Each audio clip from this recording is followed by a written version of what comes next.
kan moo jox nit sañ-sañ mu ne diw am na cancer wala am na sida wala am na lii et ça ana procureur dañu war a interpeller tout de suite ñu koy def c'est des familles qu'on est en train de détruire par l'irresponsabilité de quelqu'un boo xam ne peut-être moom la mais doomam il n'a pas demandé ça léegi bu demee école ñu ne kii papam moo dafa am sida est-ce que moom amul sida au nom de quoi on le fait ak ñi nga xam ne dañoo jàpp ni ñoom la yàlla wàcce pour ñoom ñu wax ci lii ñoom dong am na ci ñu jàmbaar macha allah am na ci ñu ëppal moo tax am na ci kenn koo xam ne bi ma déggee ñu ne jox nañ ko sécurité dama ne ministre de l'Intérieur dama jëli sécurité bi parce que kenn sant ko muy génne ay liste di joxe ay turu jàmbur nañu waxante dëgg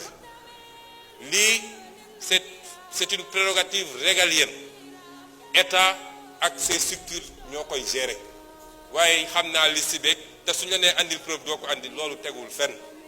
nañu bàyyi loolu.